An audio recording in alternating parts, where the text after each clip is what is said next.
Yes. Science. Science with mathematics or bio? Math. Maths. Okay. चलो ठीक है. You please sit down. My name is Kishan Patel and I'm from Sitamarhi. Sitamarhi. And 12th subject ICOM. ICOM. Okay. Sit down. My name is Aman Singh. I am from Delhi. Okay. I completed my intermediate from Delhi, and my stream was She bio. was bio. Yes. That means just science and but this is bio. Maths extra कुछ भी नहीं. My name is Atul Kumar. Atul. Yes, ma'am. Okay. And I am from Patna City. Okay. My intermediate course is in ICOM. Commerce. Okay. Can sit down. Your name? अभी तो just आप बोले. Ma'am, artists. आपके बारे में. Ma'am हमको बताओ ना. Good morning, ma'am. नाम तो बताइए भावना. मैं भी पढ़ने गई हूँ. I have graduated or have done masters from Patna University, Patna Science College. Till since 2014 I am teaching, and here I am this year only from this year in Patna University. I was teaching in Patna University. Science College, Patna Women's College. You are going to teach us. Quantitative methods, that is a part of principal and management to paper. So mathematics आपका तो है नहीं, then what to do? अच्छा, just online के बच्चों का तो कुछ पता नहीं. Please tell me how many of you have studied mathematics as a subject or as a main subject in intermediate? Just raise your hand.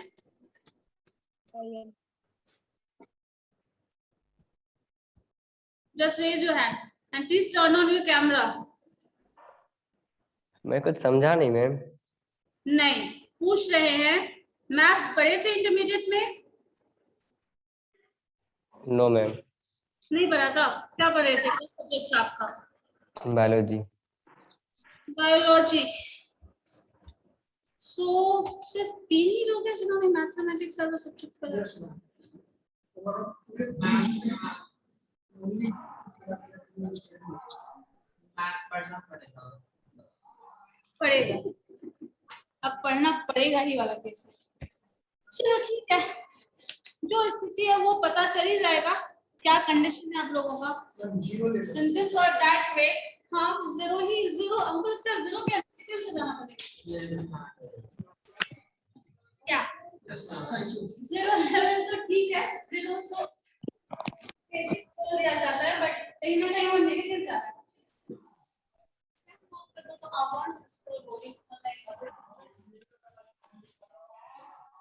चलो देखते हैं. पेपर का जो पेपर्स पढ़े हो उसका मोर और लेस कंपोजिशन पता होगा, है ना? सिलेबस दीदी फर्स्ट पेपर जो पढ़ रहे हैं या फिर जो भी आगे पढ़ने वाले हो, ऑलमोस्ट सारे पेपर का क्या कंपोजिशन है, क्या पढ़ना है, मोर और लेस पता है? नहीं.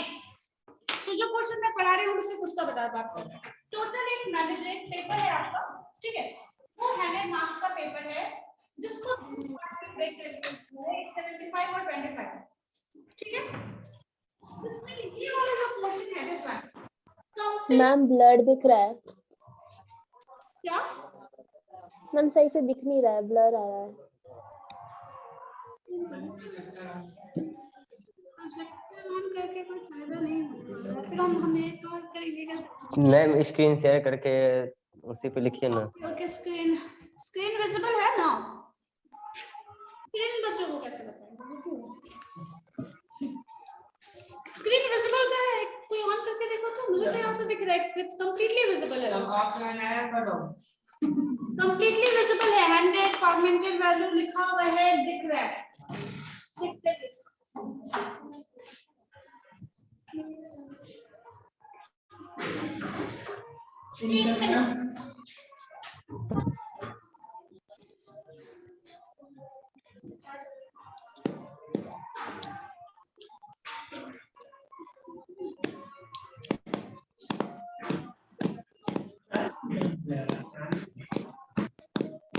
नंबर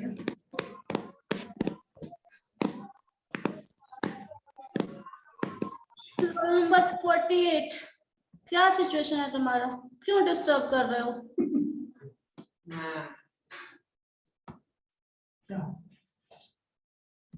और मैंने सबको कैमरा ऑन करने के लिए कहा गया है, सब मतलब सब, खुशबू, बिट्टू, रोशन, अच्छा, admin Aman Singh, Yes, ma'am. ठीक है। Aditya Roshan camera on.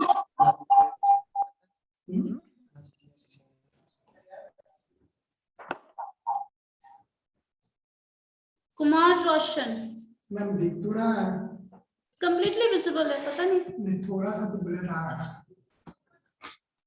Network issue, यहाँ विजिबल है। बट ऐसा नहीं है कि नहीं दिख रहा। अभी आपका इसमें उसका नाम सब है ना, मैम अब दिख रहा है, उस समय नहीं दिख रहा था। ठीक आ गया होगा, वो मेन ब्रांच में पढ़ा रहे थे, बोले हम ऑनलाइन पढ़ा देंगे, ठीक है।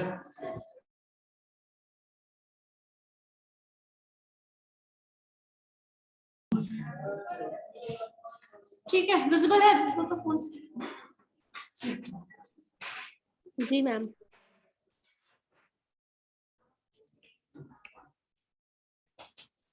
वो जूम हाँ है तो विजिबल, पिन करके रखो ना, मेरे स्क्रीन को पिन करो। ये लाइट ऑफ कर दीजिएगा तो फिर वो फ्लैश नहीं आएगा। फ्लैश की वजह से नंबर तो विजिबल है, वहां पे फ्लैश थोड़ी है। स्क्रीन को मैम जहाँ मैम अब दिख रहा है। वो आपका नेटवर्क इशू की वजह से था, जो लिखा हुआ था जैसा था वो वही है। Ankit and Aditya Roshan, turn on your camera. Avinash, बात नहीं। स्नेहा गुप्ता, अगर तुम लोगों को ऐसा चाहिए कि पूरे दिन कैमरा ही ऑन कराने वाला काम करते रहा जाए तो फिर ठीक है, पढ़ने की जरूरत ही क्या है। आदित्य कैमरा ऑन करो, otherwise I am going to remove you.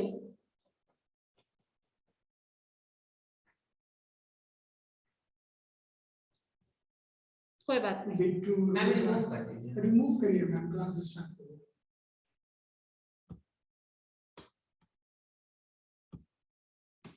Camera on नहीं करना, जस्ट स्टे आउट।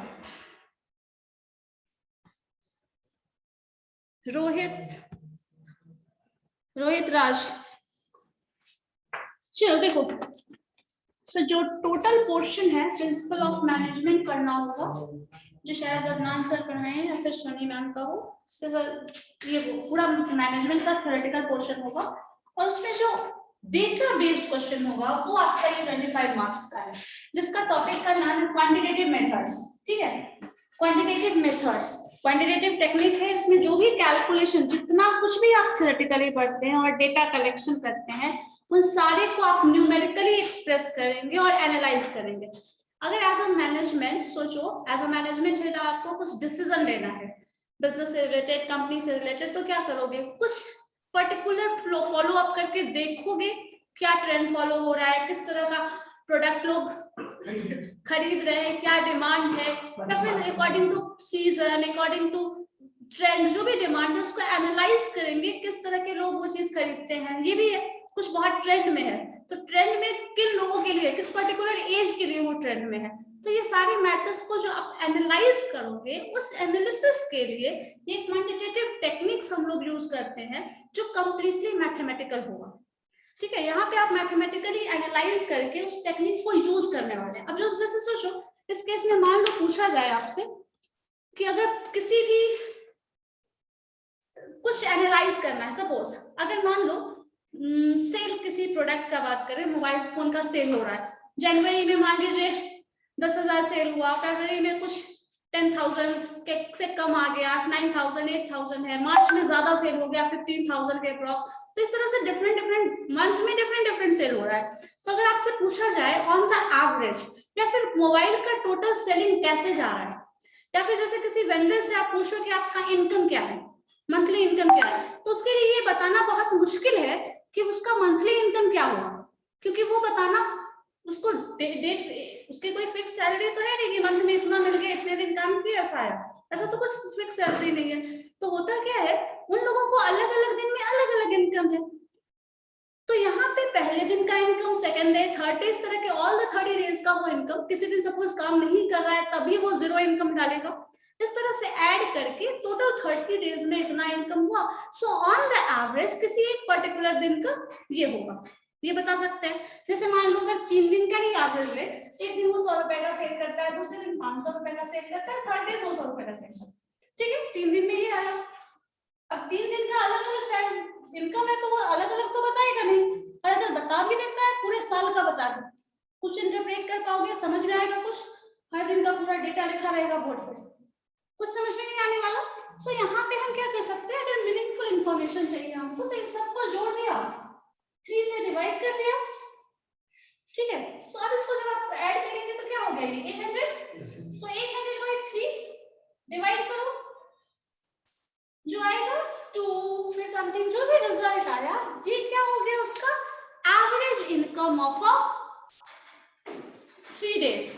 अगर पूरे मंथ का ले रहे हैं तो average income of a month, अगर पूरे साल का ले रहे हैं तो average income of a year, इस तरह से हो जाता है। बट मैम आपने तो 3 दिन का वो किया ना। हाँ, तो 3 दिन का कर रहे हैं तो अगर इसमें और ऐड करो ना, नेक्स्ट डे मान लो 400 का सेल हो रहा है, इस तरह का 50 रुपीस का ही मान लो सेल हुआ, सपोज नेक्स्ट डे 20 रुपीस का सेल हुआ, सो इस तरह से पूरे साल का जोड़ो, जितना ऊपर का नंबर हाँ, और उसमें 365 से डिवाइड कर दो, अगर साल में 365 डेज आ रहा है, अगर लीप ईयर है तो 366 से डिवाइड कर लो।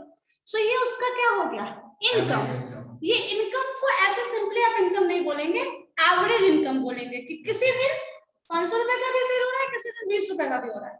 सो डिफरेंट डेज में डिफरेंट इनकम है उसका, और इसलिए हम यहाँ पे 100% एक्यूरेसी के साथ नहीं बोल सकते कि ऐसा रिजल्ट आ रहा है, और इसके बेसिस पे आप ये भी नहीं बोल सकते किसी दिन एक दिन 500 रुपया हुआ है तो हर दिन 500 होगा, है नहीं है पॉसिबल।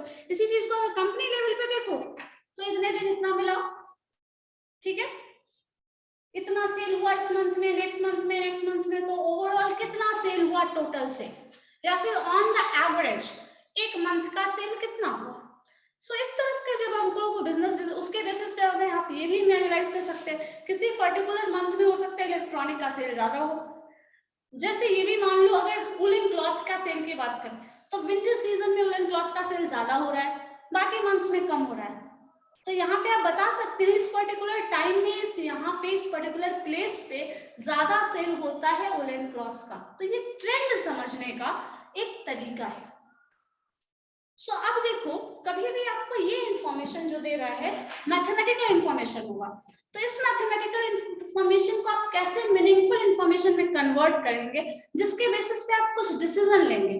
तो ये जो हम लोग ये कैलकुलेशन कर रहे थे, ये करने का तरीका है कि आप कैसे डिसीजन लोगे, इसके बेसिस पे डिसीजन क्या होगा और उसका क्या रिजल्ट आ सकता है। सो ये हम एनालाइज कर सकते हैं। अब अगर इस चीज को तुम्हारे टॉपिक के हिसाब से देखा जाए, ये एक सिंपल एग्जांपल था जिसका आपके सिलेबस से है पढ़ना के सिलेबस में, लेकिन हम सिलेबस को डिटेल में बता देते हैं, ठीक है। आप देखो सिलेबस में जाओगे तो है तो 25 मार्क्स का टॉपिक, लेकिन उसको 5 पार्ट्स में डिवाइड कर दिया गया है, ठीक है। फर्स्ट पार्ट में मेजर ऑफ सेंट्रल टेंडेंसी है, सेंट्रल टेंडेंसी। सेकंड पार्ट में है वेरिएशन या फिर डिस्पर्शन, ठीक है। थर्ड पार्ट में है correlation and regression. Fourth part में टेस्टिंग है, chi2t f, इस तरह का कुछ नाम होगा जो बिल्कुल आप नहीं जानते हैं, t एंड f। एक है आपके पास डिस्ट्रीब्यूशन या फिर इसी के हाइपोथेसिस कर लो, फ्रेम एक ही चीज आएगा, डिस्ट्रीब्यूशन कर लो, प्रोबेबिलिटी डिस्ट्रीब्यूशन। ये सेक्शन है आप लोगों को पढ़ना है। अब सोचो इस चीज को, टोटल मार्क्स कितने के हैं 25 के, इसमें सेगमेंटेशन है, तो ये चीज ध्यान दीजिएगा, ईच एंड एवरी पोर्शन जो है वो इक्वली इंपॉर्टेंट है, बट जैसे जैसे आप डाउनवर्ड जाएंगे this is the fundamental case जो मोस्टली यूज होता है। या फिर अगर क्वांटिटेटिव टेक्निक्स को अगर देखें तो आप जनरल टर्म में जो सोसाइटी में जानते हैं लोग, स्टैटिस्टिकल मेजर में सबसे ज्यादा ये जाना जाता है, लेकिन इसका बहुत ही ज्यादा यूज नहीं है बिकॉज ये बेसिक है। This is the fundamental one, ये आपका फंडामेंटल केस है, तो इसका ये सिर्फ एबीसी है, उसका यूज हम लोग फर्दर इसमें करते हैं। ठीक है, तो यहाँ पे जो सेंट्रल टेंडेंसी, जैसा ना सबसे बेसिक टर्म मैंने बताया, ऐड करना है सेंट्रल टेंडेंसी। सो सेंट्रल टेंडेंसी जो है ये बताता है कि कोई भी डेटा मीन्स वही ले लो मोबाइल शॉप का सेल, आपके मार्क्स का आप तक बचपन से जो भी पढ़े हैं, हर क्लास में जो मार्क्स आया है सारे का रिकॉर्ड, एलकेजी यूकेजी से लेके सारा नंबर आप लिख सकते हो एक जगह। सो ऑन द एवरेज आपको कितना मार्क्स आया है, लेकिन ऑन द एवरेज आपको कितना मार्क्स आया है ये हमारे लिए बहुत यूजफुल इंफॉर्मेशन नहीं है, नहीं है हमारे लिए, लेकिन आपके लिए वो यूजफुल इंफॉर्मेशन है। अगर किसी कंपनी का डेटा अगर ऐसे स्टडी कर रहे हो तो उसके एम्प्लॉय के लिए, उसके एडमिनिस्ट्रेटिव डिसीजन जो लेने वाले हैं उनके लिए वो बहुत ही ज्यादा इंपॉर्टेंट होगा, बट उसी कंपनी का इंफॉर्मेशन दूसरे लोगों के लिए इंपॉर्टेंट नहीं है। अगर आपकी कंपनी का बात कर रहे हैं तो हमारे लिए इंपॉर्टेंट नहीं है, क्योंकि आपको एक्सपैंड करना है तो आप उसका देखो क्या करना है, लेकिन हमारे लिए वो यूजफुल हो सकता है जब हमारी वो कॉम्पिटिटिव कंपनी हो सकता है। ठीक है, जैसे मान लीजिए सैमसंग का अगर फोन ले रहे हैं, कोई और दूसरा, या फिर सिम का देखो तो जियो का, एयरटेल का, बीएसएनएल, सो ये कॉम्पिटिटिव केस है। सो हम ये भी देखना चाहेंगे कि उसका ग्रोथ क्या है, उसके कंपैरिजन में हमारा क्या है। सो यहाँ पे ये रिलेटिव स्टडी किया जा सकता है। तो पहले सेंट्रल टेंडेंसी में हम लोग ये देखते हैं विद इन केस, मतलब हमारा टोटल ग्रोथ। सेंट्रल टेंडेंसी में कुछ टॉपिक है जो पढ़ना होता है, मीन, जो शायद पढ़े होंगे आपको, नहीं मीन, यस मैम, मीडियन, इसी तरह मीडियन है, मीडियम मोड, मोटेशन है, मोड, यस ये इतना हो और भी है, स्टैट्स में पढ़ना, मीन और भी है, ज्योमेट्रिक मीन है, हार्मोनिक मीन है, लेकिन ये अभी फिलहाल छोड़ दीजिए आप, पहले हम लोग यही देख रहे थे। तो मीन मीडियन मोड में जो अभी जस्ट हम लोग कैलकुलेट कर रहे थे, एवरेज वेंडर का सारा इनकम हर दिन का, टोटल 30 डेज होते हैं मंथ में, डिवाइड कर दो तो average income of a vendor हो जाएगा। तो ये हमारे पास वो है मीन। तो मीन एक तरीका है सेंट्रल टेंडेंसी को जानने का। अब सेंट्रल टेंडेंसी का मीनिंग पहले समझ लेते हैं। सेंट्रल टेंडेंसी ऐसा कुछ है जो डेटा का सेंटर वैल्यू बता रहा है। मान लो इसको हम एक एग्जांपल ले लें, सपोज आपकी क्लास का 80% मार्क्स एवरेज आया है। ठीक है, आपकी क्लास में जो भी स्टूडेंट है, सब एग्जाम दे रहे हैं, सबका रिजल्ट आ गया और सबका मार्क्स 80% आ रहा है। ठीक है, आ सकता है सबका मार्क्स 80% आएगा, इसके चांसेस हैं क्या? नहीं है, मतलब ऑन द एवरेज आ रहा है, किसी का 90 भी आया, किसी का 100 भी आया, किसी का 60 भी आया, पर टोटल सम हो के 80 हो जाएगा। अब 80 अगर आपका मार्क्स आया है तो ये एवरेज एक पॉइंट है, जिसके इसका मतलब ये है एवरेज मार्क्स 80 होने का मतलब मैक्सिमम स्टूडेंट का मार्क्स 80% के आसपास है। एक पॉइंट है जिसके आसपास हो सकता है, लेकिन इसमें ये भी हो सकता है किसी का मार्क्स 10 आया हो। इसका मतलब ये नहीं है कि सबका मार्क्स 80% है और मैक्सिमम का इतना होगा, हो सकता है। लेकिन यहाँ पे कुछ डिफरेंसेस भी है, कुछ प्रॉब्लम भी है। मान लो अगर कोई नंबर 0 और 100 को ऐड कर रहे हैं, सपोज वेंडर वाला एक दिन 100 रुपए का उसका सेल हो रहा है, दूसरे दिन 0 हो रहा है, मतलब हुआ ही नहीं। सो अगर एवरेज निकालोगे तो क्या हो जाएगा? 50। ठीक है, इस 50 से हम लोग बहुत ज्यादा कोई भी कंक्लूजन निकालने के कंडीशन में नहीं है, लेकिन ये हम यूज कर सकते हैं बिकॉज हमारे पास और कोई ऑप्शन नहीं है। अगर आप बात करें ऑप्शंस की, तो हमारे पास कोई ऑप्शन नहीं है कि हम उसके इनकम को एस्टिमेट कर सकें, नहीं कर सकते हैं, क्योंकि एक दिन 100 रुपए का हो रहा है, एक दिन 500 का, कुछ भी नहीं है, अलग अलग नंबर्स आ सकता है, एक दिन 0 भी हो सकता है। लेकिन ये कहीं पता चल रहा है एवरेज नंबर से, उस 50 से क्या पता चल रहा है कि उसका 0 भी किसी दिन इनकम हुआ होगा? नहीं पता चल रहा है। लेकिन हम ये जानते हैं कि ऐसा हो सकता है, जैसे कि 80% मार्क्स अगर आया है पूरे क्लास का, तो हम ये भी मान सकते हैं किसी का 0 नंबर भी आया होगा, कोई फेल भी होगा, किसी का 30 भी आया होगा, ये हो सकता है। लेकिन मैक्सिमम स्टूडेंट का मार्क्स जो है वो इसके आसपास होगा, ज्यादा होगा। ये एक तरीका है। तो ये जो पॉइंट हुआ वो बताएगा central point.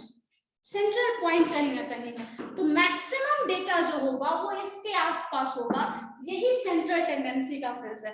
The point which is at the centre of the data, जो डेटा के सेंटर के आसपास है वही सेंट्रल टेंडेंसी को मेजर करता है। या तो वो मीन हो सकता है, या तो मीडियन हो सकता है, या तो मोड हो सकता है। नोटेशन में अगर आप चाहें तो इसको कभी कभी अरिथमेटिक मीन भी लिखते हैं, या फिर एम नोटेशन डालते हैं, मीडियन का एम डी है, एम ओ लिखते हैं मोड को। ये नोटेशन का तरीका है जो कि आप लोग फर्दर आगे पढ़ोगे, टॉपिक वाइज डील करोगे तो पढ़ोगे, ठीक है। ये सेंट्रल टेंडेंसी को मेजर करने का तरीका है। इसी तरह मीडियन भी है, मोड भी है। मीन आराम से समझ में आ जाएगा, मोड और मीडियन को समझने के लिए थोड़ा समझना पड़ेगा कंप्लीटली कि मीन क्या है, ठीक है।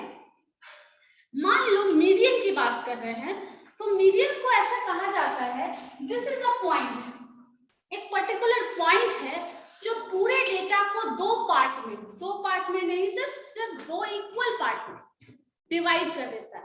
जैसे मान लो इस रूम को आपको डिवाइड करना है, क्लासरूम को equal parts, two equal parts, क्या करोगे? या तो यहाँ से ऐसे पार्टीशन कर दो, या फिर इधर से पार्टीशन कर दो, टू इक्वल पार्ट्स हो जाएगा। So this is a that particular point. मान लीजिए यहाँ पे हम डिवाइड कर रहे हैं, तो ये वो पॉइंट है जिसका 50% एरिया इधर, 50% एरिया इधर। मतलब अगर हम मार्क्स के टर्म में बात करें तो टोटल मार्क्स 100 आता है एग्जाम में। सो 50 इज द पॉइंट जिसका 50% इधर हो जाएगा, 50% इधर हो जाएगा। सो 50 वो पॉइंट है जो कि पूरे 100 मार्क्स को दो इक्वल पार्ट्स में डिवाइड कर सकता है। बहुत देर से वेटिंग में है, इसको रिमूव किया था, फिर से किसने कैमरा बंद कर लिया? कैमरा ऑन रखिए, ठीक है। सो मीडियन इस तरह का है। तो ये सब जो भी है हम लोग पढ़ेंगे इसको डिटेल में आगे क्या है, बट ये चीज क्लियर होना चाहिए कि ये जो भी पॉइंट्स है वो सारा डेटा का सेंट्रल वैल्यू बताएगा। सेंट्रल वैल्यू मतलब ऑन द एवरेज क्या फॉलो करने वाला है डेटा, ठीक है। आप हमेशा इतना मार्क्स लाते हो तो इस बार क्या मार्क्स लाओगे, on the basis of this information हम ये एस्टिमेट कर रहे हैं। सेल एस्टिमेट कर रहा है, कंपनी का ग्रोथ एस्टिमेट कर रहे हैं, मतलब वो वैल्यू एवरेज इतना ग्रोथ है। कभी हो गया बहुत ज्यादा फास्ट जा रहा है, कभी बहुत स्लो जा रहा है, जैसे सुनते हो ना सेंसेक्स निफ्टी ये सब इंक्रीज कर रहा है, फिर बहुत ज्यादा डाउनफॉल हो गया, तो ऑन द एवरेज क्या जा रहा है। सो ये चीज हम लोगों को एवरेज ही बता सकता है और कोई ऑप्शन हमारे पास नहीं है, क्योंकि हर दिन वो चेंज कर रहा है। हर दिन क्या, हर सेकंड चेंज करता है वैल्यू। सो हर मिनट हर सेकंड में जो वैल्यू चेंज कर रहा है उसमें आप 100% श्योरिटी के साथ तो कुछ बता ही नहीं सकते, then you don't have any option. So आप क्या करो, हर दिन का आउटकम लो, जो जो वैल्यू का आया, जो जो सेल हुआ है, जो जो मार्क्स आया है, उसको सम करो, डिवाइड करो, या फिर इसकी वैल्यू से 50% वो पॉइंट है 50% के आसपास आ रहा है या नहीं है, इधर फॉल कर रहा है या इधर फॉल कर रहा है। अगर क्लास में हम ये पूछे आप लोग में से कितने लोग हैं जिनका 50% से ज्यादा मार्क्स आया है, तो कुछ पर्टिकुलर स्टूडेंट होंगे जो उधर आएंगे, कुछ ऐसे होंगे जो 50% से कम वाले हैं तो उधर आ जाएंगे। तो ये पार्टीशन करने का तरीका है। तो ये जो भी है वही है, आपको सेंट्रल पॉइंट बताएगा, either in that this way और दैट वे। इसी तरह मोड, मान लो यहाँ पे जो भी होंगे, जितने भी पूरे कॉलेज कैंपस की बात करें, बिलो 10 ईयर कितने लोग होंगे कॉलेज में? नहीं है। बिलो 20 ईयर कुछ होंगे, कुछ बिलो एबव 20 ईयर भी होंगे। तो इस तरह एक पार्टीशन का तरीका है।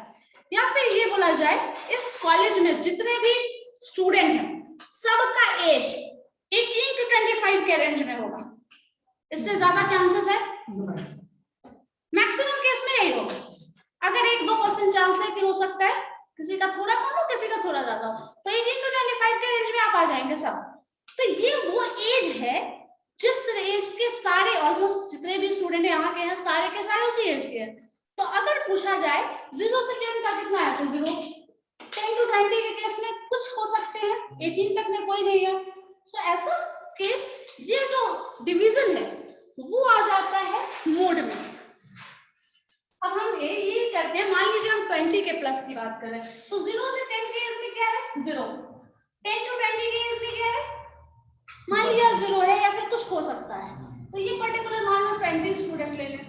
फिर अगर 20 to 30 के एज में लें, मान लीजिए 300 800 जो भी है वो स्टूडेंट। सो ये क्या है, इसका केस जो है वो मैक्सिमम नंबर है। सो जो मैक्सिमम नंबर होता है पूरे डेटा के केस में, दैट इज मोड, इसको मैक्सिमम फ्रीक्वेंसी बोलते हैं। इसको हम डिटेल में पढ़ेंगे, बस एक चीज रिप्रेजेंटेशन का तरीका है, कैसे पढ़ोगे क्या रिलेट कर पाओगे सिर्फ इसलिए हमें बताया। एक एक करके हम टॉपिक सारे डील करेंगे, जो हमारे सिलेबस में वो हम डील करने वाले हैं। लेकिन मोड का मीनिंग ये है जो चीज सबसे ज्यादा अकर हो, सबसे ज्यादा टाइम रिपीट हो, that is mode. Maximum frequency, maximum frequency means जो रिपीटेशन है, जो रिपीट बार बार हो रहा है। 200 स्टूडेंट अगर ये तो ये मैक्सिमम स्टूडेंट है। अगर हमको ड्रेस लेना है तो इस एज के, सपोज यूनिफॉर्म आपके लिए बनवाना है, तो क्या होगा, इस एज के स्टूडेंट का ही बन रहा है, उससे पहले के एज का नहीं बन रहा है। किसी 10 साल के 15 साल के एज के बच्चों का ड्रेस यूनिफॉर्म हमें नहीं बनाना है। तो ये एक तरीका है डिवीजन का, ये भी एक तरीका है, वो पार्टीशन भी एक तरीका है, और वो रिप्रेजेंटेशन 30% 90% कर रहा है वो भी तरीका है। इन सब का यूज होता है मार्केट में depending on the necessity. Her case में आप इवेंटेड वाला केस यहाँ अप्लाई कर सकते हो, नहीं कर सकते। इसमें एवरेज करोगे तो 20 + 300 और इसमें जोड़ोगे अलग ही आ जाएगा, और यहाँ पे उसका कोई लॉजिक नहीं रहता।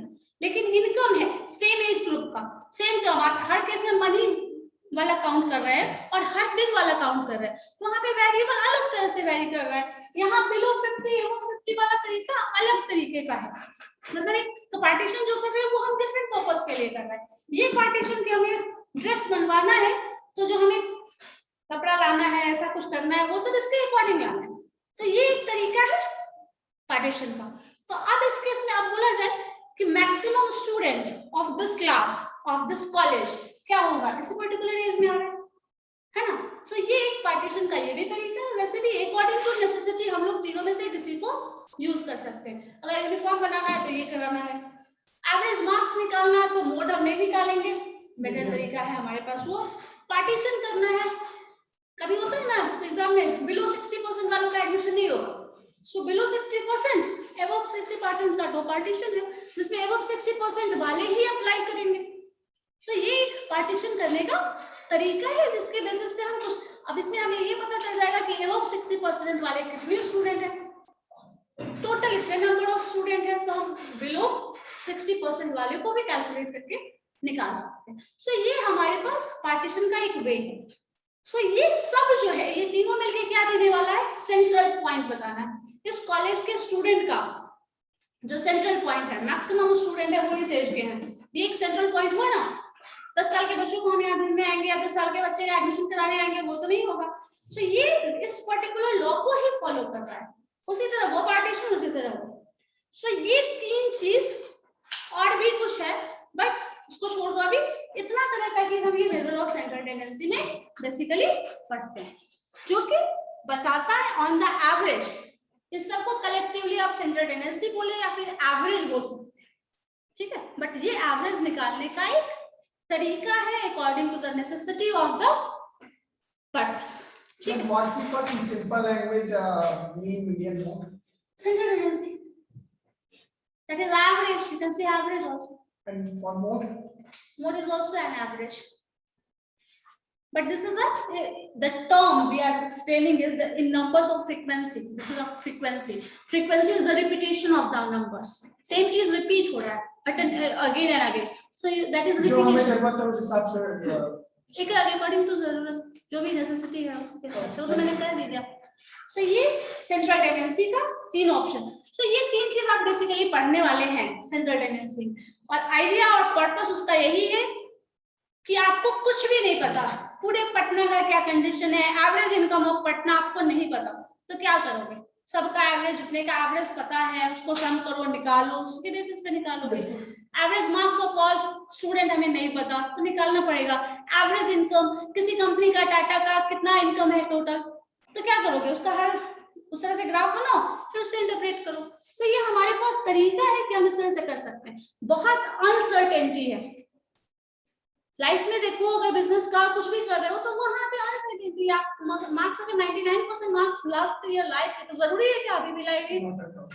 0% मार्क्स आया था, फेल कर गए थे, तो क्या अभी भी फेल करेंगे? ये नहीं है, सर्टेन नहीं है। तो अब लेकिन हाँ, हम कुछ एक्सपेक्ट कर सकते हैं, वो एक्सपेक्टेशन इस तरह से जाएगा, ये बता दो, ठीक है।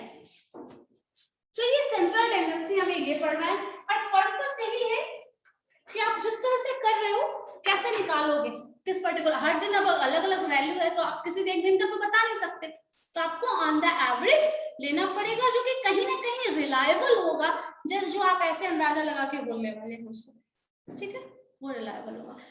किसी को इस टॉपिक में कोई प्रॉब्लम है जो अब तक मैंने बताया उसमें किसी को कुछ पूछना है तो बताओ, किसी को भी बताइए। ऑनलाइन में किसी को कोई डाउट है?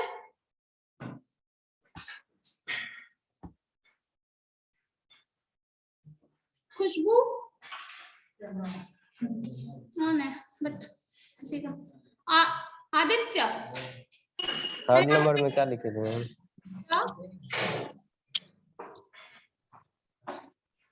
क्या बोल रहे हो, फिर से बोलो।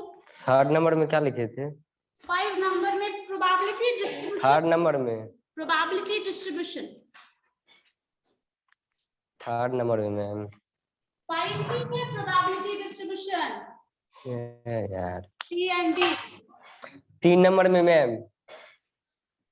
C कोरिलेशन एंड रिग्रेशन, इसके लिए सिलेबस भी मिल जाएगा, बट लिख लो, बेटर ऑप्शन है, बाद में समझने के लिए आसान होगा।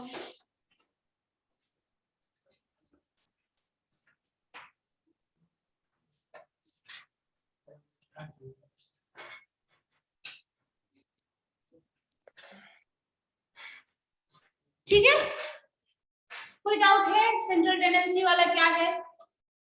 चलो देखो, ये तरीका है इसको पढ़ने का। नेक्स्ट हम यहाँ जाते हैं, जो कि है, ये क्वेश्चन हटा दे रहे, डिस्पर्शन। डिस्पर्शन वर्ड जो है वो डिस्पर्स, फिजिक्स पढ़ा है सबने? नहीं, स्कैटर क्या पढ़े हो आप? बीकॉम? नो नो, वेक्टर की बात नहीं कर रहे हूँ, फिजिक्स में स्कैटर, लाइट स्पेक्ट्रम नहीं। चलो ठीक है, नहीं पढ़ा तो और अच्छी बात है। देखो कभी होता क्या है, अगर फिजिक्स के कॉन्सेप्ट में बताना चाहें तो देखिए, ये आपको पता है इस तरह से होता है और स्कैटर होता है लाइट। तो जो स्कैटर्डनेस है, जैसे अभी जस्ट मैथमेटिकली इस चीज को समझना चाहो, अभी जस्ट मैंने एक एग्जांपल दिया था, 80% मार्क्स है आपके क्लास का एवरेज, और किसी को 10 मार्क्स पे आता है, किसी को 20 भी आता है, किसी को 90 भी आता है, ठीक है, या फिर 20 और 90 कर लो, और किसी को सपोज 80 भी आ जाता है, ठीक है, ऐसा हो सकता है। 80% मार्क्स आपके क्लास का एवरेज मार्क्स है, किसी को 20 मार्क्स आया, किसी को 80, किसी को 90 हो सकता है। अब यहाँ पे क्या हो रहा है, जो डिस्पर्शन है वो क्या बताता है, this is the difference between the average and this. So यहाँ पे डिफरेंस क्या हो रहा है, 10। सो 10% मार्क्स का डेविएशन है, ये जो है किसी पर्टिकुलर स्टूडेंट का है, मान लो आपका मार्क्स है, दिस इज 90, ये 90 आपके क्लास के एवरेज से कितना है, 10 ज्यादा है। सो कहीं ना कहीं ये पॉजिटिवली आप एक्स्ट्रा जा रहे हैं अपने क्लास के ओवरऑल रिस्पॉन्स। किसी का मार्क्स अगर 20 आता है, इसका मतलब ये है कि अपने क्लास से वो बहुत पीछे है, और इसका जो पीछे है कितना परसेंट मार्क्स है, 60% मार्क्स वो टोटली डेविएटेड है। मतलब अपने क्लास अगर मेन स्ट्रीम में जा रहा है तो आप 60% बैकवर्ड डायरेक्शन में जा रहा है, ठीक है, आप 10% आगे जा रहे हो। अगर किसी का 80 आ जाता है तो 0%, मतलब वो जो है स्टूडेंट क्लास के फ्लो के साथ चल रहा है। आपके क्लास का एवरेज मार्क्स 80 है और आपका भी मार्क्स अगर 80 आ रहा है, दैट मींस आपके क्लास के साथ आपका फ्लो चल रहा है, ठीक है। सो ये जो बताता है डिस्पर्शन, वो डेविएशन बताता है आप कितना डेविएटेड हो, जो आपका मार्क्स आया है एवरेज उससे कितना डेविएटेड हो, उस सेंट्रल पॉइंट से आप कितना पॉजिटिवली, नेगेटिवली या फिर जीरो डेविएशन भी हो सकता है, किस तरफ जा रहे हो, पॉजिटिव डायरेक्शन में जा रहे हो। सपोज अब इसको मार्केट के एनालिसिस के हिसाब से चलो, इंडियन इकोनॉमी बहुत फास्ट जा रही है, जिस रेट से इंडियन इकोनॉमी बढ़ रही है उस रेट से ज्यादा फास्ट अगर किसी कंपनी का ग्रोथ होता है तो क्या हो जाएगा, वो भी पॉजिटिव है बट कितना है, बहुत ज्यादा ग्रोथ है। अगर पॉजिटिव ग्रोथ है बट सेम ही फ्लो के साथ चल रहा है, जैसे पूरे कंट्री का जो फ्लो चल रहा है वही फ्लो आपकी कंपनी का चल रहा है, तो क्या हो गया, सेम फ्लो के साथ जा रहे हो, there is no deviation, 0% deviation. मतलब आप कंपनी, आपको क्या रेट, जो इकोनॉमी रेट बढ़ रहा है वही कंपनी का भी है और वही पूरे नेशन का भी है, तो देयर इज नो डेविएशन। मतलब आपको बहुत ज्यादा प्रोग्रेस, बहुत ज्यादा स्ट्रगल करने की जरूरत नहीं है। लेकिन उस केस में क्या हो रहा है, कंपनी का ग्रोथ जो है वो बहुत पीछे है और इंडियन इकोनॉमी बहुत फास्ट जा रही है, तो आप कहीं ना कहीं पीछे बैक स्ट्रीम में रह गए, है ना, कहीं ना कहीं आप पीछे रह गए हैं, तो आपको थोड़ा फास्ट प्रोग्रेस करने की जरूरत है। ये एनालिसिस हम कर रहे हैं सिर्फ बिजनेस के पर्पस से, लेकिन अगर मार्क्स के हिसाब से भी देखो तो क्या होगा, एक बच्चे का 20% मार्क्स आ रहा है, उसको क्या करना पड़ेगा, मेहनत तो करना ही पड़ेगा, तब वो 80% कहीं ना कहीं जाके कवर करेगा। तो ये बताता है कि आप कितना अलग हैं, कितना डिफरेंट पाथ पे जा रहे हैं, कितना कम या फिर आगे या पीछे है इस पर्टिकुलर पॉइंट से। सो वो बताता है डिस्पर्शन। ठीक है, समझ आया, क्लियर है? Yes, ma'am. सो पॉजिटिव या फिर नेगेटिव डेविएशन दोनों हो सकता है, लेकिन पॉजिटिव डेविएशन को अगर हम marketing field, decision making field से देखें तो अच्छा है, बट अगर हम इसमें डेटा में स्टडी कर रहे हैं, इन टर्म्स ऑफ नंबर कर रहे हैं, तो पॉजिटिव डेविएशन या फिर नेगेटिव डेविएशन दोनों को ही नेगेटिव ही कंसीडर किया जाता है। मतलब ये एक्सपेक्ट किया जाता है you should go with the flow of this. ठीक है, दोनों हो सकता है, पॉजिटिव नेगेटिव दोनों हो सकता है, जीरो डेविएशन भी हो सकता है, लेकिन आप किसी एक को तो आइडियल मानेंगे। सो आइडियल क्या है, सब लोग जो कर रहे हैं वही करो, मतलब गो विद द फ्लो, ये वो केस है। तो अगर मैथमेटिकली चूंकि और बहुत ज्यादा एडवांस टेक्निक हमारे पास नहीं है, सो हम ये मानते हैं इस पोर्शन के थ्रू अगर हम जा रहे हैं तो वो सबसे बेस्ट ऑप्शन है। पॉजिटिव डेविएशन है तो हम मान सकते हैं थियोरेटिकली, बिजनेस के केस में हम ये डिसीजन ले सकते हैं, लेकिन मैथमेटिकली इसका मीनिंग कुछ और होगा। नेगेटिव है तो इसका रियल लाइफ का मीनिंग आपको उसके बेसिस पे डिसीजन लेना पड़ेगा, बहुत ज्यादा मेहनत करना है, ये करना है, कुछ समझना पड़ेगा, तो आपको इंटरप्रेट करना पड़ेगा अकॉर्डिंग टू द नीड। आप किस फील्ड के लिए एक्सप्लेनेशन दे रहे हैं, क्या मतलब है उसका। ठीक है, तो इस चीज को समझने के लिए आपको ये पूरा टर्म समझना पड़ेगा क्या है ये। ठीक है, तो सबसे बेस्ट तरीका जो होता है, सबसे इनिशियल लेवल का जो तरीका है वो ये बताता है you have to go with this. अगर ऐसा है then that is ideal condition, आपको ज्यादा मेहनत नहीं करना, आप स्टेडी पोजीशन में सही जगह पे है। ठीक है, सो ये डिस्पर्शन में बताया जाता है, और डिस्पर्शन कैलकुलेट करने का बहुत तरीका है, लेकिन बेसिक जो मीनिंग है, जो समझना है, जिस कॉन्सेप्ट के बेसिस पे हम आगे पढ़ने वाले हैं वो कॉन्सेप्ट है। ठीक है, कोई डाउट है तो बोलो, सेंट्रल टेंडेंसी और इसमें दोनों में नहीं श्योर। चलो ठीक है, इसके बाद हम थर्ड पॉइंट पे आते हैं।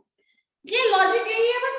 अब इसके बाद देखिए जो थर्ड पॉइंट है वो देखो वर्ड क्या लिखा है, कोरिलेशन एंड रिग्रेशन।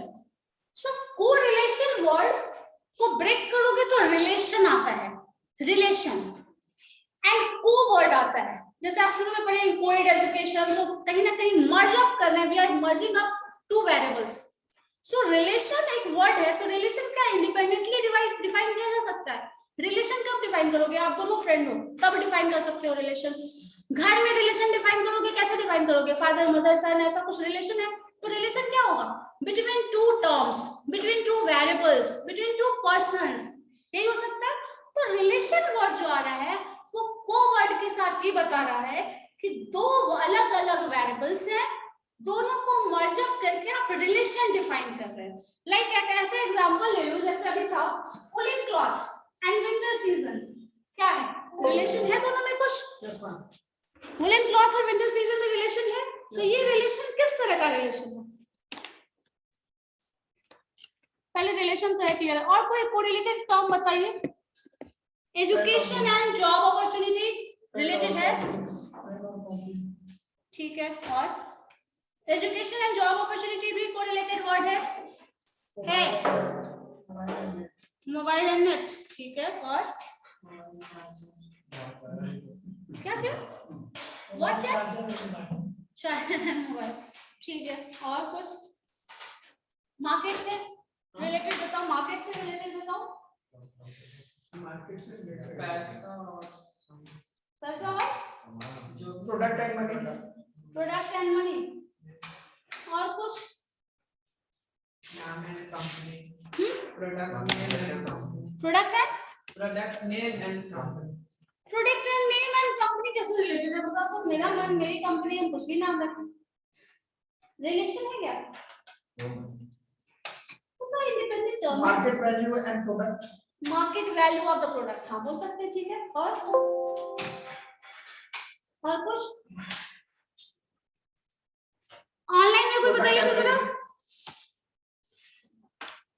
कोई बताओ एग्जांपल कोरिलेटेड वेरिएबल्स का, कोरिलेटेड टर्म्स का। Product and rate. Rate and products, हाँ ठीक है, हो सकता है। सो यहाँ पे कुछ वेरिएबल्स की बात कर रहे हैं जो रिलेशन है जिसमें। अब इस रिलेशन को दो तरीके से डिफाइन किया जा सकता है। क्या तरीका है? सपोज आप दो क्लासमेट्स हैं और आप दोनों एक दूसरे के ओपिनियन को फेवर कर रहे हैं, ठीक है, तो क्या हो जाएगा? जो रिलेशन है इसको क्लास के एनवायरनमेंट में बोलो तो क्या पॉजिटिव एनवायरनमेंट क्रिएट होगा। जो पॉजिटिव एनवायरनमेंट क्रिएट करता है that is a positive relation. अगर आप दोनों हमेशा लड़ते झगड़ते रहते हो, क्या रिलेशन होगा? नेगेटिव एनवायरनमेंट पहले पार्ट क्रिएट करेगा और जो भी रिजल्ट आएगा वो नेगेटिव केस में ही जा रहा है। सो अगर रिलेशन की बात करें तो पहले तो हम रिलेशन की बात कर रहे थे, दो वेरिएबल है और रिलेटेड। वो रिलेटेड वेरिएबल्स किस तरह का रिलेशन कैरी करता है? आइदर पॉजिटिव और नेगेटिव। सो जैसे अगर मान लो विंटर सीजन और वुलन क्लॉथ का, तो there is a positive relation. जैसे जैसे विंटर बढ़ने वाला है वैसे वैसे वुलन क्लॉथ का डिमांड बढ़ेगा।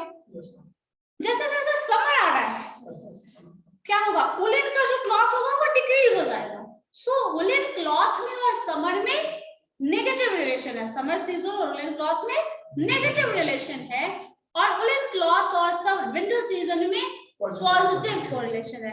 सो हम ये नहीं बता सकते एक ही वुलन क्लॉथ था जिसका रिलेशन विंटर सीजन के साथ पॉजिटिव आ रहा है, समर सीजन के साथ नेगेटिव आ रहा है। तो एक ही पर्टिकुलर वेरिएबल, पर्टिकुलर ऑब्जेक्ट का दो अलग अलग वेरिएबल से दो डिफरेंट काइंड का रिलेशन हो सकता है। डिपेंड करता है आप कौन सा वेरिएबल स्टडी कर रहे हैं।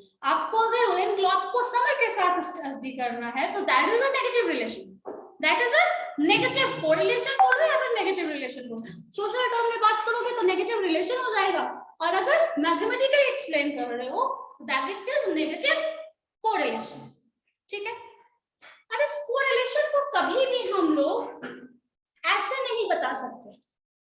होता क्या है कि कोरिलेशन में आप लोग में फ्रेंडशिप है, एक्सप्लेन करने के लिए कितनी दोस्ती है, इसको हम लोग किस तरह से बताएंगे?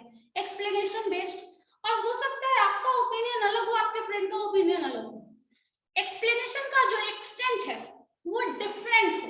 सो there is no exact way to calculate that, ठीक है, क्योंकि आप एक्सप्लेन करो, आप दोनों की फ्रेंडशिप हो सकता है ये किसी और वे में एक्सप्लेन करे, कोई और किसी और वे में एक्सप्लेन करे, आप दोनों किसी और वे में एक्सप्लेन करो। तो हर केस में तो यहाँ पे एक्सप्लेनेशन बेस्ड आंसर हो गया ना, और हर किसी का डिफरेंट होगा। तो हम इस पे रिलाई कर सकते हैं, मैथमेटिकली हम इस पे रिलाई नहीं कर सकते। सो कोरिलेशन को स्टडी किया जाता है with the help of correlation coefficient. Correlation coefficient इसलिए बोल रहे हैं कि coefficient word is a mathematical measure of that relation. Correlation coefficient जो है वो एक मैथमेटिकल मेजर है, उसी रिलेशन को मैथमेटिकली एक्सप्रेस किया जाएगा। ऐसे आप एक्सप्लेनेशन के बेसिस पे बता रहे हो। वुलन क्लॉथ और जो हम लोग ये विंटर सीजन की भी बात कर रहे हैं वो हम एक्सप्लेनेशन बेस्ड बोल रहे हैं। There is a positive relation, but how much positive, how much negative, हम ये एक्सप्लेन नहीं कर सकते, और एक्सप्लेन करने के लिए हर जगह आपको होना चाहिए। तो ये एक्सप्लेनेशन हर किसी का हर जगह हमेशा सिचुएशन के अकॉर्डिंग डिफरेंट होगा। सो हम लोगों को जरूरत किस चीज की है? मैथमेटिकली ऐसे मेजर की जरूरत है जो डिफरेंट प्लेस पे डिफरेंट ना हो, एक ही आ जाए। सो हम मैथमेटिकली जब उसको मेजर करेंगे तो एक पर्टिकुलर नंबर आएगा, वो नंबर जो है वो कोरिलेशन कोएफिशिएंट होगा, and that is a mathematical measure of that relationship. किसी रिलेशन को मैथमेटिकली मेजर कर रहे हैं। अब ये तो फ्रेंडशिप ऐसा एक्सप्लेनेशन नहीं दिया जा सकता, but in terms of data woollen cloth अगर और विंटर सीजन की बात करें तो आपको पता है विंटर सीजन किस किस मंथ में आया, इस पर्टिकुलर मंथ का क्या सेल रहा, नेक्स्ट मंथ इंक्रीज हुआ तो कैसा सेल रहा, और ठंड इंक्रीज हो रही है तो कैसा सेल रहा। तो इसके बेसिस पे आप मैथमेटिकली बता सकते हैं what kind of relation and how much positive relation is that. Positive है ये तो पता है, बट हाउ मच पॉजिटिव, कितना पॉजिटिव है। सो ये एक्सप्लेन करने के लिए कोरिलेशन कोएफिशिएंट का इस्तेमाल किया जाएगा। ठीक है, क्लियर है? बस मुंडी हिला रहे हो कि अंदर भी जा रहा है कुछ लोग? हाँ नहीं बोलो जा रहा है, चलो अच्छी बात है। आपको इसमें थोड़ा कंफ्यूजन है, बताओ क्या? कंफ्यूजन है मतलब हाँ वही तो मैं पूछ रहा हूँ क्या है। I'm just saying that कि overall इसको कंफ्यूज आना, इसको समझ नहीं आया। Correlation Yes. समझ में आ गया। देखो एक बात बताओ, फेस्टिवल आया है अभी था ना, दशहरा दिवाली ये तो समझ में आ गया, हाँ सीजन के बारे में ये समझ ठीक है। तो फिर मैथमेटिकल मेजर कैसे करेंगे? सो मैथमेटिकल मेजर हम तभी कर सकते हैं जब हमारे पास डेटा हो and there is a fix formula for that and हम उसको कैलकुलेट करेंगे, रिजल्ट आएगा। मैथमेटिकल उस ढंग से कर सकते हैं। जैसे मान लो एक रिलेशन का एग्जांपल हम ये दे रहे हैं, मान लीजिए x का वैल्यू जो है, suppose x is equal to, या फिर ऐसे कर लो y is equal to 5 plus 2x लिखा हुआ है। ठीक है, ये इक्वेशन क्लियर है, लिख सकते हो। अब यहाँ होता क्या है, इस x का वैल्यू आप पुट करिए, y का कुछ रिजल्ट आएगा। मान लो x का वैल्यू हम 1 रखते हैं, क्या आएगा 5 plus 2 into 1 that is 2, 2 plus 5 7, so y का वैल्यू 7 आ गया। ठीक है, इसी तरह अगर y का वैल्यू x का वैल्यू पूरा क्लियर हो गया रहेगा तो 4 5 9 हो जाएगा। इसी तरह नेक्स्ट y का वैल्यू y1 y2 y3 इस तरह से निकालते चले जा रहे हैं। तो ये क्या हो रहा है, डेटा के क्रम में जैसे जैसे x बढ़ रहा है वैसे वैसे y भी बढ़ रहा है। तो अब इसी चीज को हम मैथमेटिकली मेजर करेंगे। ये अभी उसका जब पढ़ोगे पूरा डिटेल में तब ज्यादा क्लियर होगा, क्योंकि अभी बस हम ओवरऑल बता रहे हैं किस तरह का अकाउंट्स हमें पढ़ना है। ठीक है, And the other one regression बता रहे हैं, ये क्लियर है। तो ये मैथमेटिकली मेजर करेंगे, ऐसे इतना बड़ा कितना बड़ा उसको रेशियो में कन्वर्ट एंड ऑल ये सब करेंगे। रिग्रेशन वर्ड जो है वो ये बता रहा है, जैसे यही इक्वेशन था तो y इज इक्वल टू मान लो 5x प्लस 5 प्लस 2x था, सो ये रहने देते हैं। सो y is dependent on x। सो इसी को अगर हम कोरिलेशन और रिग्रेशन जो है वो दोनों थोड़ा डिपेंडेंट टर्म है, तो जैसे जैसे आप x का वैल्यू जरूर रखेंगे, x पे डिपेंड कर रहा है y। ठीक है, तो अगर x पे y डिपेंड कर रहा है तो किस तरह का ट्रेंड फॉलो कर रहा है। अगर इसी चीज को रिलेशन और आप बोला कैसे कर दूं 5 प्लस 2y, तब क्या वैल्यू फॉलो कर रहा है, तब क्या रिजल्ट आ रहा है। सो अगर x y पे डिपेंडेंट है तो रिजल्ट डिफरेंट होगा, y x पे डिपेंडेंट है तो रिजल्ट डिफरेंट होगा। सो इस तरह के रिलेशन को किसी एक को दूसरे, जैसे मान लो दो फ्रेंडशिप में ही ले लो एक एग्जांपल, आप अपने फ्रेंड को किसी और वे में ट्रीट करेंगे, इंपॉर्टेंस अलग देंगे, रिजल्ट कुछ और आएगा, कुछ बोलता है कर देते हो वो अलग तरीका है, उसको बोलोगे तो वो किसी और तरीके से करता है। तो यही चीज है, y x पे डिपेंड है और x y पे डिपेंड है, तो जो तरीका है जो सॉल्व करेंगे, जो भी रिजल्ट आएगा वो डिफरेंट वे में आएगा। जैसे सीजन की बात करो, डिपेंड कर रहा है डिमांड और फिर प्राइस इंक्रीज कर रहा है, डिमांड डिक्रीज कर रहा है, डिमांड डिक्रीज कर रहा है, प्राइस इंक्रीज कर रहा है। तो ये रिलेशन पता है हमें, टू वे रिलेशन है। तो इस पे वो कैसे डिपेंड कर रहा है और दूसरे पे वो कैसे डिपेंड कर रहा है, मतलब x पे y कैसे डिपेंडेंट है और y पे x कैसे डिपेंडेंट है, हम ये स्टडी करते हैं रिग्रेशन। और उसके लिए जो स्टडी करने का हर केस में मैंने कहा, ये जो मैं एग्जांपल आपको बता रही हूँ relation correlation, that all are social terms. Social नहीं हम लोग यूज करते हैं रिलेशन, ये जो टर्म है वो कोरिलेशन वर्ड सोशली यूज होता है, बट मैथमेटिकली जब यूज करोगे उसी चीज को तो मैथमेटिकली हम उसको मेजर करते हैं, तो वो सिर्फ कोरिलेशन या रिग्रेशन नहीं रहेगा, कोरिलेशन कोएफिशिएंट हो जाएगा और रिग्रेशन कोएफिशिएंट हो जाएगा, क्योंकि उस रिलेशन को हम मैथमेटिकली मेजर कर रहे हैं, उस रिग्रेशन को हम मैथमेटिकली मेजर कर रहे हैं। सो रिजल्ट मैथमेटिकल टर्म्स में आएगा। तो आपको जो निकालना होगा वो रिग्रेशन कोएफिशिएंट होगा, मैथमेटिक या फिर regression coefficient of x on y, y on x, correlation coefficient निकालना होगा। इस तरह से पढ़ेंगे, क्योंकि वो मैथमेटिकल टर्म्स की बात कर रहा है। मैंने कहा जो भी रिजल्ट आने वाला है सारा का सारा मैथमेटिकल एक पॉजिटिव चीज यहाँ पे ये है कि सारे मैथमेटिकल कैलकुलेशन को आप कैलकुलेटर के हेल्प से कर सकते हो, एग्जाम में अलाउड है, क्योंकि उसका मोटिव ये है कि आपको कैलकुलेशन का वे बताना है, एनालिसिस करना है, ना कि कैलकुलेशन में उलझे रहना है। ठीक है, जोड़ घटाव गुना भाग करने के लिए आपको नहीं दिया जाएगा, सिंपल एडिशन मल्टीप्लिकेशन डिवीजन सिर्फ उतना ही काम है यहाँ पे, उससे ज्यादा कुछ नहीं करने वाले हो। एडिशन सब्सट्रैक्शन मल्टीप्लिकेशन डिवीजन के सिवा कुछ नहीं करोगे इस पूरे टॉपिक में, ठीक है, कुछ भी नहीं करोगे, उतना ही करना है। लेकिन क्यों कर रहे हैं, क्या लॉजिक है वो समझना है, एनालाइज करना है सिचुएशन को, डेटा को एनालाइज करके रिजल्ट बताना है, इंटरप्रेट करना है, ये करना है। सिर्फ कैलकुलेशन के लिए आपको हेल्प करेगा कैलकुलेटर, ठीक है। सो ये काम है, क्लियर है इतना तक? सेंट्रल टेंडेंसी, सो पहला पॉइंट सेंट्रल टेंडेंसी बताएगा, दूसरा पॉइंट वैल्यूएशन बताएगा, dispersion, third point relation, correlation मतलब मार्केट में डिफरेंट टर्म्स कैसे रिलेटेड है एक दूसरे से, आपको पता है, राइवल कंपनीज कैसे आपस में रिलेटेड है, एक का ग्रोथ होगा दूसरे का नहीं होगा। सपोज आपके पास दो कंज्यूमर है, किसी एक पर्टिकुलर सेलर के पास दो कंज्यूमर है, ठीक है, या फिर एक सिंगल कंज्यूमर है और दो अलग अलग कंपनीज के लोग हैं। मान लो मोबाइल फोन का ही सेल करना है, एक ओप्पो का है एक OnePlus का है, आपको सेल करना है, कंज्यूमर एक ही है, अगर आपने ले लिया तो दूसरे का लॉस, दूसरे ने ले लिया तो उसका लॉस, ये होगा ना। सो इस तरह के रिलेशन सिचुएशन को आपको एनालाइज करना है, मैनेजमेंट में हम लोग यही करते हैं। जैसे मैम एग्जांपल आप वायाकॉम का दे सकते हैं, बताइए। वायाकॉम जैसे आइडिया और वोडाफोन अब एक रिलेशन में, तो अब तो वही चीज, वो तो फिर मर्जअप हो गया ना, कंपटीशन बेस्ड की बात करते हैं। कंपटीशन जैसे मान लो राइवल कंपनीज का, सपोज सिम अभी एयरटेल और जियो चल रहा है, ठीक है, एयरटेल और जियो, अगर कोई कंज्यूमर एयरटेल में चला गया मतलब जियो का लॉस है, जियो में चला गया एयरटेल का लॉस है, तो ये चीज हो ना राइवल। तो जैसे जैसे एक का इंक्रीमेंट होगा दूसरे का क्या होगा, कम होगा, मतलब कंज्यूमर्स कम होते चले जाएंगे, इस तरह का सिचुएशन है। तो वो एनालाइज करने के लिए सिचुएशन आपको नहीं एनालाइज करना है, बस रिलेशन किस तरह का है, उस रिलेशन के बेसिस पर आपको कौन सा आइडिया ला सकते हो जो वर्क करे, जो इम्प्लीमेंट करने के बाद आप कहीं प्रॉफिट कंडीशन में हो। सो ये चीज चेक करना, ये बताना, ठीक है। सो 3 पॉइंट तो यही है, dispersion, measure and correlation regression. Next जो है वो टेस्टिंग है। ये मैथमेटिकली उतना समझना आसान नहीं है, या फिर आप ये पढ़ो या फिर ये पढ़ो, दोनों को इंटरचेंज करके सीक्वेंस में पढ़ाया जा सकता है। ये जो है वो बताता है किसी भी चीज को जो सिंपल दिखता है, हो नहीं सकता वो सिंपल है। जैसे मान लो 80% मार्क्स जो मैंने बताया, 80% मार्क्स आपका एवरेज है फॉर होल क्लास, तो क्या ये इतना सिंपल है जितना मैंने 80% लिख लिया? नहीं है।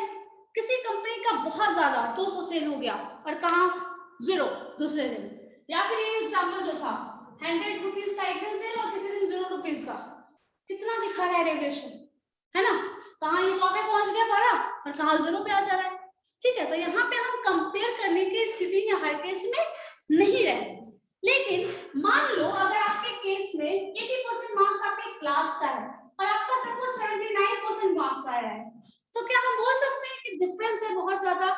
नहीं बोल सकते। तो ये कंपैरिजन जो माइनर चेंज हो रहा है या फिर किस एक्सटेंट तक चेंज हो रहा है, वो ये सारा टेस्टिंग बताता है कि जो डिफरेंस है क्या वो डिफरेंस सिग्निफिकेंट है, मतलब वो ऑब्जर्वेबल नोटिसेबल डिफरेंस है। अगर वो नोटिसेबल डिफरेंस है तो फिर उसके लिए क्या करना पड़ेगा, ये देखना पड़ेगा। अगर नोटिसेबल डिफरेंस नहीं है, मतलब आप मान के चल सकते हैं कि आप फ्लो के साथ जा रहे हैं, मतलब 80% क्लास का अगर मार्क्स आ रहा है, आपका 79% है, मतलब आप फ्लो के साथ जा रहे हैं, मतलब आप सही पोजीशन में हैं। ये बताने का केस, क्योंकि माइनर डिफरेंस भी कभी कभी होता है, वो बहुत ज्यादा हो सकता है, वो सिग्निफिकेंट हो, वो डिफरेंस भी सिग्निफिकेंट हो, और कभी कभी ज्यादा डिफरेंस होता है, वो भी बहुत ज्यादा हेडक वाला केस नहीं है।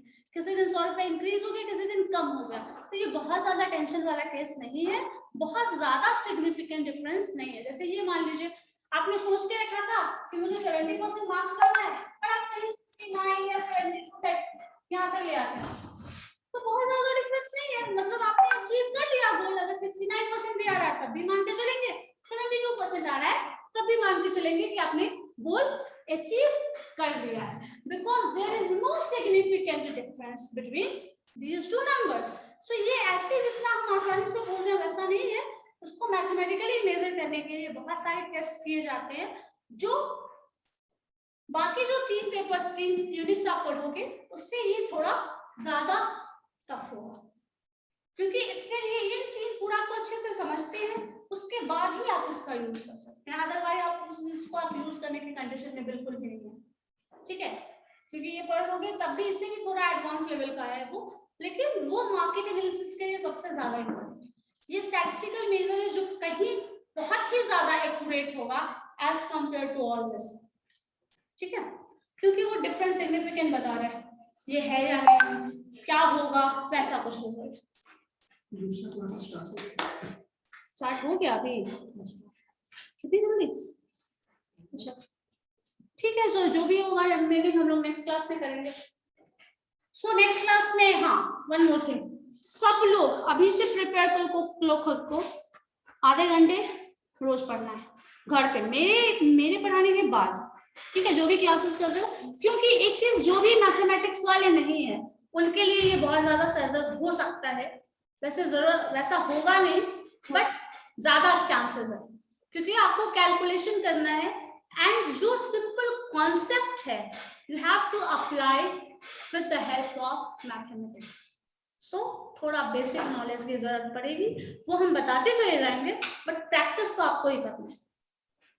ठीक है, सो प्रैक्टिस करने के लिए कम से कम आधे घंटे रोज पढ़ लिया करो। मैम आप ये अपलोड करेंगे नहीं सेशन? मैम कौन से पेज पे करेंगे? कॉलेज क्लास में होगा ना, बीसीआईटी का जो ऑनलाइन क्लास है, उसी में जो ऑनलाइन क्लासेस। तो ऑनलाइन कितना है? 16 स्टूडेंट्स हैं। कितनी क्लास है आपकी क्लास में, कितने बच्चे? 44। अभी फेस्टिव सीजन 58 50 पूरे class 58 ma'am. 58। Yes ma'am, total हम स्टूडेंट्स। नंबर ऑफ स्टूडेंट्स क्यों है भाई? फेस्टिव सीजन की वजह से या फिर कोई और ही रीजन है? हॉटस्पॉट देना है। सो कोशिश करो अभी से, क्योंकि लास्ट में एग्जाम के पर्पज से पढ़ना शुरू करोगे तो फिर बहुत ज्यादा मुश्किल है। कितने बजे अपलोड हो जाता है? हो जाएगा शाम तक।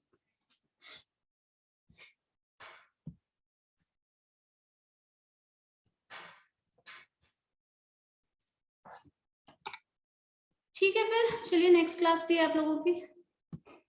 Okay then.